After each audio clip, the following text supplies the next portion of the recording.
Hey everybody, it's Daphne here with Laura Entertainment. We are sitting down with former CEO, author, writer, and producer, correct? Sean That is correct. That is O'Neill. that is the new title. I guess I've in the process of earning right now the producer side, but I've been an author and screenwriter for about 5, 6 years now. So, is there anything new that you're working on? You working on anything right Yeah, now? I've got a couple things. So on the film front, my book, The Chosen, which I published, I guess about 2 years ago or so. I wrote the screen adaptation for it last year, and it has done extremely well on the Film Fest screen circuit. So I decided to take it the step further and begin the process of actually producing it. So we're at the final stages of pre-production. We're out doing the financing pitches right now. I've managed to get bring on board a pretty good collection of actors. I have Keith Mason as the lead. I've got Mickey Rourke in for a part of the film. I've got a Canadian well-known actor, Greg Brick, in the film as well. And we are just putting an offer out to Cole Meany as we speak to bring him on board for a key role in the film. So we're looking forward to, hopefully a successful process in the financing run and seeing that get into production. The target beginning of production is next April with a completion. My hope is for Halloween of 2024, as it is a dark psychological horror thriller. And Wow. on the novel side, I am just wrapping up my 14th novel. This one is a little bit different than my previous ones. It is a erotic romantic thriller set in 1953 post-war Tokyo, Japan. So I've got a few things on the go, I guess you Wow. could say. What's your favorite genre as far as your writing? So, I mean, everything I write has at its core thriller. So I've written a series of romantic thrillers, I've written dramatic thrillers, um, and I would say more kind of horror thrillers. So what comes naturally to me, I'd say more than anything else is the horror thrillers. I don't write, the Scream or Friday the 13th type of stuff. What I write is more of the dark, foreboding, thriller-oriented horror stories. I get comparisons. A couple of my books have been compared to Stephen King type of works. So I create that type of material. It goes back really from my perspective. It goes back to what did I enjoy growing up, right? So from a author perspective, I enjoyed Stephen King, but I was much more a science fiction and fantasy reader. But what did I watch on TV? Yeah, I was up Friday and Saturday nights watching those horror movies. So I guess I'm trying to recreate a little bit of my own past. There you go. I like it. So tell us about you as a person. Who is Sean? Well, I guess I've had an interesting journey. I'm 59 years old now. I spent 30 years of my career in corporate. I have an MBA from one of the top business schools in the world. And I always thought that was what I was intended to be, right? I was a very creative person, but I always thought I was intended to be a businessman. I followed the path of my father. My brother is the CEO of a software company as we speak. So, it's a little bit in the blood. What I found as I got older was that I really was a very, I'm quite well known as a very good storyteller. So I thought, one of these days, maybe I should do something different. I don't want to be the same thing from cradle to grave. So at 53, I decided to walk away from corporate. Kind of shocking walking away from corporate because everybody looked and said, what are you going to do now? Especially my wife said, "What are you going to do now?" So I said, I'm going to be a writer. I'm going to be a writer." Everybody kind of looked at me and said, "Okay, well, good luck with that." And I will say, the first, a couple few years, you're figuring out, you're finding your voice, right? And you're finding what are the stories I want to tell? How do I want to tell them? How do they relate to my life? How do I, where do my characters come from? Like, so all of this has been in my head, and it's been there for a long time. Yeah. So admittedly, it took me a little bit of time get to the point where I am today, where, I map out my next couple of years. I know what books I'm going to produce because I've got 8 or 10 and, already planned out, and I've created the beginnings of them. Often I'll write the ending as well very early on. So I'm just connecting the dots is what you're doing in the story.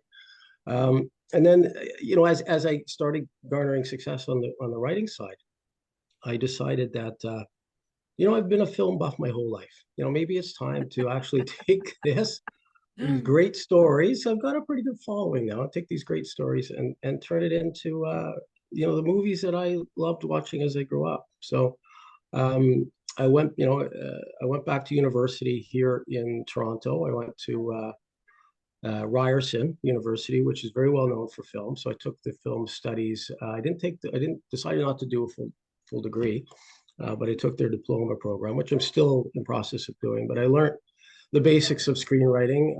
I learned advanced screenwriting. I learned the basics of movie production. I just set about doing it myself. So, not unlike the books, the film scripts initially, they were rough. The stories were there, but the way in which your words interpret the story or present the story, I needed to evolve in that space as well, and I have. So I've now won a dozen plus film festival as the best script. I've been nominated in, I don't know, 30, 40 plus film festivals, and this is just in the last 2 years. So Yeah. I seem to have mastered the art of that. And as to who am I'm a storyteller.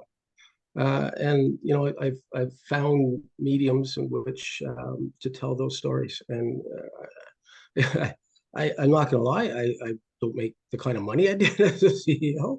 However, I'm a much happier person. I'm in control of my destiny, and I'm telling stories that people seem to enjoy for the most part, uh, reading and hopefully soon enough watching as well. So, for the people out there that don't know who you are, tell us a little bit about books that you've written, the names of them, what they're about. Sure. So I just mentioned my latest. It's called Jill, and that's coming out. I'm hoping the second week of December. We're kind of going through the last stages of editing right now. Mhm. I have brought on board a second author to take care of the erotic scenes, and she's running a little bit late, so it may be slightly delayed. But going back on previous books, my last one was called The Omega Variant, and it takes place in 2025 in the U.S. And it follows 3 vignettes of people going about their lives and trying to survive as a new wave of pandemic hits the country, hits the world really, with a 17% mortality rate. And really, what the book exposes is the fact that the country has become very polarized.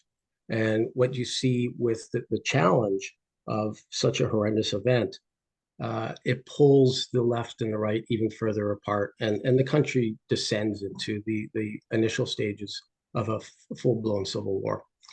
So that's kind of that one gets compared to King all the time in the style of writing and style of the story. I have a series called the Judgment Day series, which again is that psychological type of horror. It takes the first one is called The Plague, and it's essentially where I create the concept of the story. It's based on this idea that the Earth travels into a dark matter region of the universe. So I have also have somewhat of a scientific background, so it plays into some of my stories in my novels as well. So the plague is where this whole concept starts, and then it plays out sort of in uh, not perfectly in parallel, but slightly offset in parallel of demons, the Judgment Day, and then the third one, which takes place in of all places, Las Vegas, Sin City. Where else would you want to be for Judgment Day than Sin City? So I really enjoyed that book because again, my books have a little bit of my character in them, of course, being the creator. And that one was fun to create a lead character that had many of my own personal flaws in it. I won't claim to have been a saint my entire life, so there are some history and stories there for you. Um, Nobody's really a saint their whole life. no, No, They you can know, try, but you know, well, that just never happens. no, it doesn't. And so what's interesting in being able to write is you can tell your own stories through it. Being open to telling this story, which I do. I've actually spoken on radio and broadcasts and so on about the fact that I lived through an addiction, a pretty bad one. Yeah. And I came to the point where it was continue and die, or find my way out of the hole. So when I write these characters that have character flaws, they have challenges, they have really the idea of the book Demons was we all have demons inside us, right? What does it take for them to take control? I mean, that's kind of the tagline. And I know my demons Yeah. did take control for a while. Here I am, completely clean, completely kicked it. I do speak about it publicly, in efforts to help those who are challenged with addiction find a way out of it. So in my case, it was sensibility, friends, family, more than anything else, the strength of my own family that made me want to, go the right route. So I get to tell my story in other stories. It's never fully me, but always a bit of me. That's crazy. Oh my God. Yeah, Oh, yeah. so where, go ahead. I was gonna say it's a crazy world, right? And the fact Yeah. is, I think I was on Nick Brack's program the other day, and so he was talking. He does a lot of podcasts on, and this one actually aired on Australian radio on addiction and the battles of mental health. So mental health plays a role in what I write and what I express, and I like to look at it as allowing people to say it's okay to say I got a problem, right? It's okay to say, hey, look, maybe I need some help here, because when you do, that's where you find your way out. And, I don't want to make the story all about that, but I Yeah. mean, it's certainly an element of how did I get here from where I was. That's all part of the path that I took unwillingly or unknowingly, I should say at the time, Yeah. right? So where can people buy these books? Where are you selling them? So I focus on I am in some Canadian bookstores. What I found about bookstores is it's, there's a pain. There's a lot of overhead on this, and I elected not to go the publisher route. At first, I didn't have a choice. I do now, but I've decided to stay with self-publishing, and I'm 100% on Amazon. I'm not going to sit here and say Amazon's the greatest place in the world. There's challenges working with them. However, of the options out there, they are, in my opinion, they're the best one. So I'm Amazon has 100%. everything. Everything. It, It doesn't it, it, matter. yeah. You can look for a toilet plunger. You can get it with my book on Amazon. I feel like.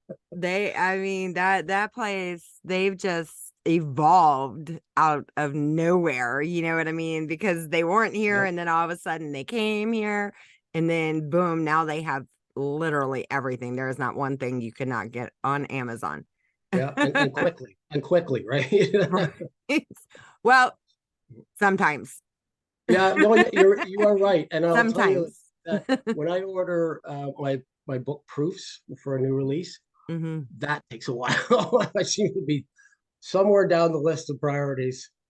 Yeah, I know that feeling. I've ordered things with the Prime, and I was happy. Oh yeah, it's gonna be here in a day or two, and it'd take a week. I'm like, what the hell, man? Why am I even paying for the Prime?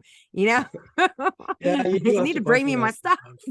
sometimes. Yeah, yeah. The old days of brick and mortar, um, it was easy to get in and get out, assuming they had the product you're looking Yeah. for. That was always the challenge of the brick and mortar days.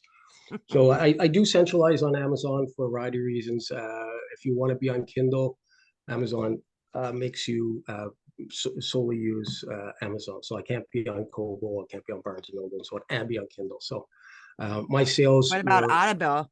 Audible. so it's a great question. I get asked that often, and in all honesty, it's a path I should have gone down by now. Hmm. I haven't. More so, I wouldn't call it laziness. I would say just prioritization of energies right now. Um, it is somewhere I'm going to be going. Uh, Yeah. in particular, I have a romantic thriller series that's Irish Indian base. I'm Irish, my wife's Indian. So it's modeled after us and our children, and it's my top rated series. And I get asked all the time, in particular for those, like, can you make them audible? The answer is yes. The follow-up question is when. That's the more important Yeah, there's question. a lot of things on Audible. There is. I have it. I'm not gonna lie. I'm guilty. Well, it's easy. It's funny. I have a very good friend of mine who's a best-selling Canadian author, and he and I are actually collaborating, or starting to be the beginnings of collaborating on a book for next summer or next Yeah. fall. And he keeps saying, I keep saying, well, you need to read more of my stuff as we get closer. And he keeps saying, well, can't you get it on audiobook so I can start listening to it in the car? I go, yeah, it's a valid point, right? It's the way in which some people digest Well, their reading. yeah. I mean, that's part of the reason. Like, I've been doing these interviews, God, in a bunch of different segments for a while. And I was thinking, because I end up doing the same thing, listening to stuff if I can't watch it, or, if I don't have time, because I'm always working. So I'll sit there and listen. And when I decided, God, it's been almost a month now, just to go ahead and launch them with the audio, as far as putting them on Spotify and iHeart and Amazon and Apple. And there's more that it links to that Mhm. I'm not even aware of, you know what I mean? Oh, I'm But sure there's many I don't know about as well. yeah, because the interviews, I mean, they're very helpful, especially when we're in the film industry and we're talking about, one, people don't even realize we're dropping in potential casting calls, you know, I hear and you. we are helping because we are giving our own experiences, our own stories, advice for aspiring people, putting that information out there. And I feel like everybody needs to be made aware of, the reality behind what it takes to make these movies. A lot of people don't get that. And they'll go to these classes, and some of them will be full of shit. Some of them will be really good, but they're still not handed how hard it really is in this industry.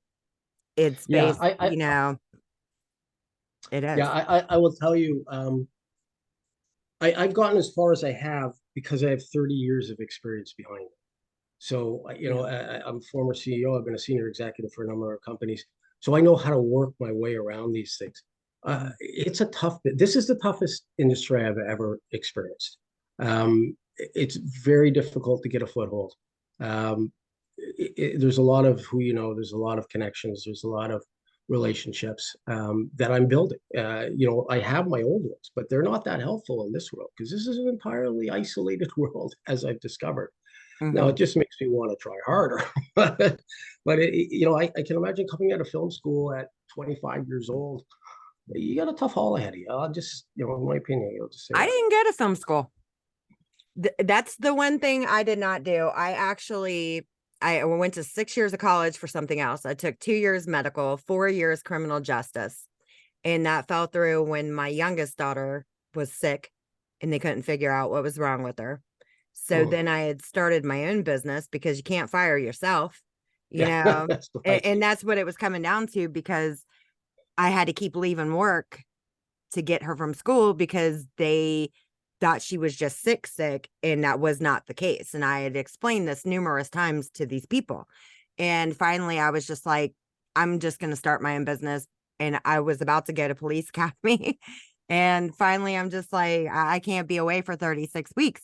So when I Yeah. started working, then what had happened was the casting call had came out, and I put I submitted for it and I forgot, but then it come back, on set. And then I just kind of fell in love with the industry from there. So I kind of halted my business, you know, and I left the business license because my son, if he decides he wants to take it over or whatever, it doesn't matter to me. But I've halted that business completely. And then I just went full force into this one. And it's not an easy business. It's it's hard. I mean, Yeah, if you're it in this certainly is. industry, you need to work. You're going to be working from the time you get up until the time, if you're lucky, you go to bed 4:30 in the morning. Not to mention, even the writing thing, because I know that too. You know, adapting. I know it is different, because you write books. I've just been working screenplays. Mhm. So adapting those books into screenplays is completely different and it's hard to learn. Yeah, You got a lot more it to it. is. Yeah, it's interesting. I do a lot of calls with people. So people say, "How did you do it? Can you give me some tips?" Or something. We'll get on the phone. In my case, I was I just seem to have a natural knack for it. And I think the Yeah. reason is because my books are written from a very visual perspective. So I'm visualizing Hmm. essentially the film while I'm writing the book. And I didn't know I was doing that, I'll be honest with you. I discovered that only afterwards as I started doing, taking the screenwriting courses and then Hmm. doing initial screenwriting. It seems that my books lend themselves well to being adapted. And Yeah. because it's my story, the adaptation, how I want it presented visually, means it's easy for me to do the nitty gritty I need to do within the screenplay for it to hopefully, depending on who produces it, look that way when it's done in print. Yeah. It's a crazy business. It is. Both sides of it, even as far as from writing to producing. And then sometimes it is who, sometimes, people just get comfortable working with the same teams. And that's why Mhm, a lot of the same people stay with each other. Like, here's an example. Take for Adam Sandler. Okay. mhm. Love him. But it's always his same team. And I get it because I'm the same way anymore producing. It's just like, though, you can count on those people. And you slowly start letting more people come in, you know, and you get comfortable with Yeah. people because you're working with these people way before you're ever shooting that film. You have Yeah. so much stuff you have to do before you even make it to be able to film. And once you form like a year and a half, 2 year relationships with people, you become friends. I think of them as friends. I get Yeah, it. We're I working agree. together, but they're friends, you know, Yeah. and you get comfortable like that. And you always want somebody that you can count on. So I understand why, like Sandler does his thing. And then I'm sure everybody does. Everybody has their team and they want to make sure before they even let you in, how's your track record with Mhm. people? How many bridges have you burned? Yeah. Have you burned any Yeah. bridges? It happens. It happens Oh all the yeah. time, but Yeah. sometimes It- you gotta be a little bit lenient as far as bringing people in because how else are they gonna learn? You know, yeah. if you Yeah. don't let them in. Yeah. Yeah. I think you're bang on there. It's interesting. In effect, that's what started to happen with me as well. So Yeah. I've got a local Toronto-based director that's part of the crew for The Chosen. And I've been working with the lead actor for over a year now. So Yeah. he was the relationship that brought Mickey Rourke in. I brought Greg in because I know him personally. But we were already talking. So I've done the adaptation for the next two movies. They won a bunch of awards. So I'm Yeah. starting a pre-production process for those. And I'm starting to work with those guys as a team again because they're the guys I know, right? To your point, right? It's the guys I know. Yeah. And I like these guys. Yeah, they're friends now. Now, Yeah. one lives in England, which makes it a little bit difficult, but we'll figure. We're still Yeah. friends across the pond. We'll figure that one out in time. Well, I mean, there's Zoom, Yep, Facebook, and I mean, yep, there's so many things of ways of talking now that it makes it easier. It doesn't matter what country you're in, you're absolutely because right. Facebook, if you can't get to them one way, you link them another way, as far as the video thing anyway, if you have to use the Facebook Messenger. A lot of people see me on Facebook. I know they see that green light pop up, but usually when I'm on Facebook, if I'm not launching something, I'm only on there because it's Messenger. That's it.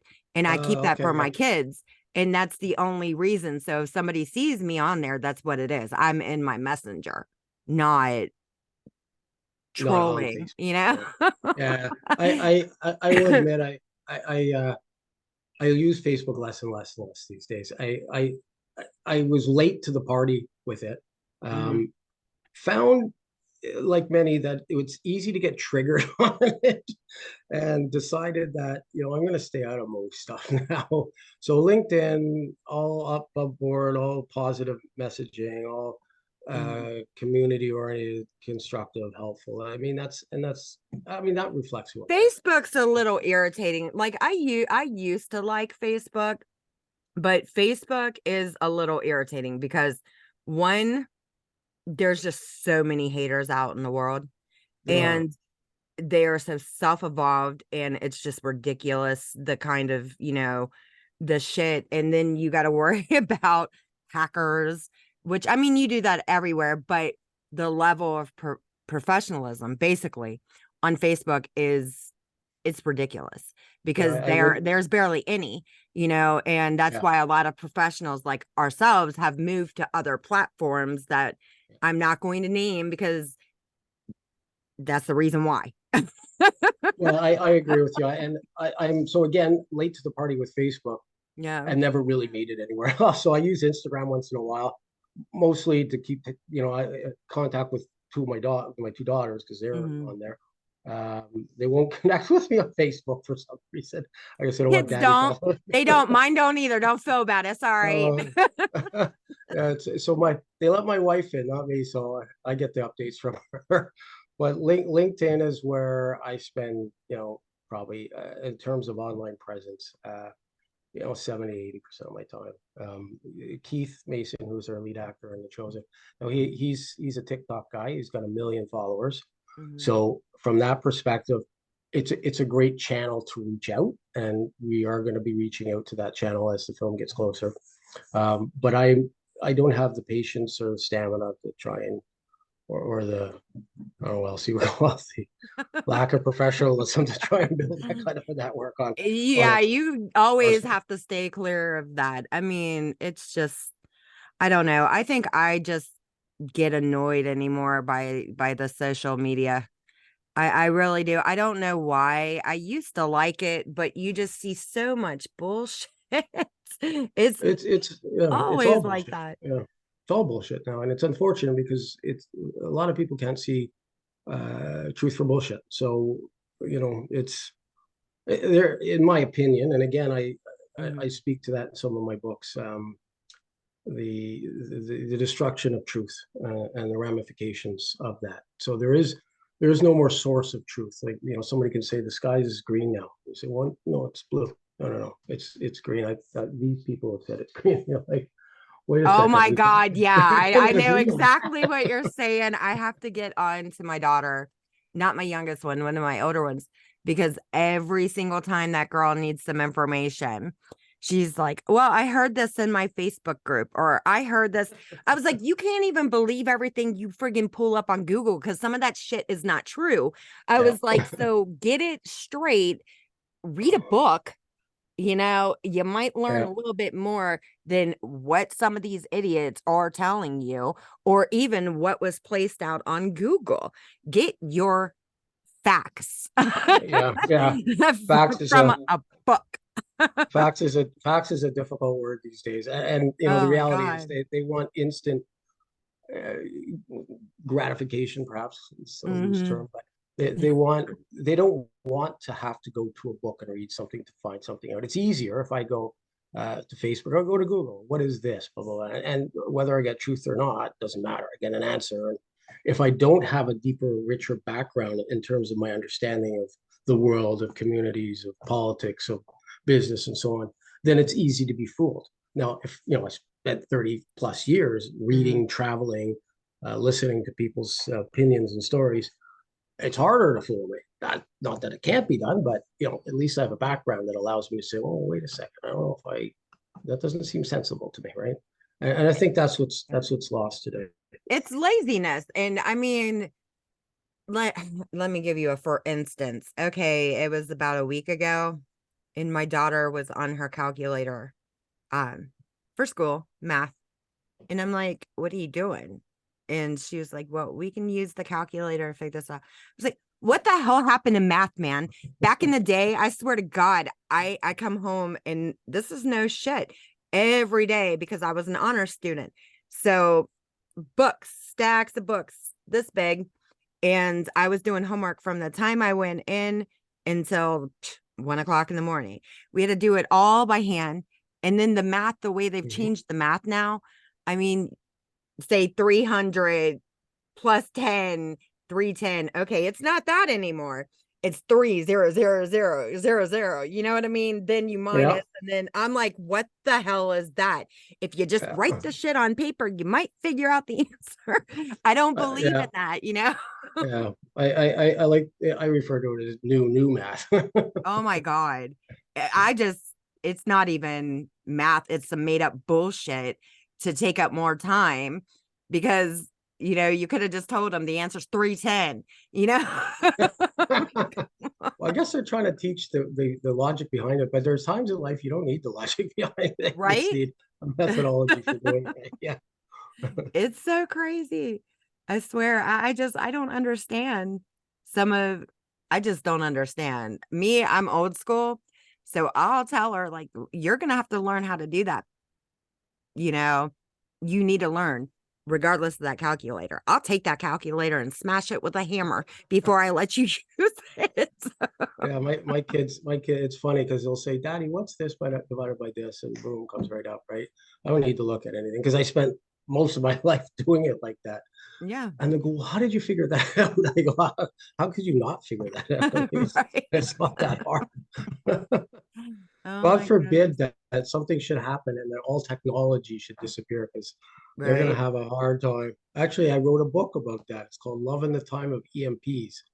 It's about a pulsating solar flare that burns out Earth's technology. And it's about how a group of 18-year-olds from a barrio in New York make their way across the country on old school motorcycles, pre-fuel injection carburetors, because they won't burn out in an EMP blast. But they're a different generation than my generation of kids Yeah. here, because they actually make it there. My kids Oh, they will know where to protest if stop. they lose that Snapchat. Yeah, that's right. Yeah, we'll wait till all the cell towers burned out and power's burned out. Yeah, and I don't think anybody here even knows how to start a fire from scratch. Right. We do. Yep. Oh yeah. Yeah. And I We tried to got it teach covered. them. I don't know. It's just living in a crazy world, man. I'm telling you what. Oh my goodness. No And offense to everybody out there. Don't cry about it. We're just kidding. Goddamn. Okay. I get the pleasure of writing about it at least. So I have my therapy. I hear you. All right. So we are going to wrap this up. I'm definitely going to tell you. Thank you, Sean. Stay on after we're done for Thank coming you. on. And thanks everybody watching. Happy Thanksgiving. Stay safe. Be careful. Don't drink too much. Bye.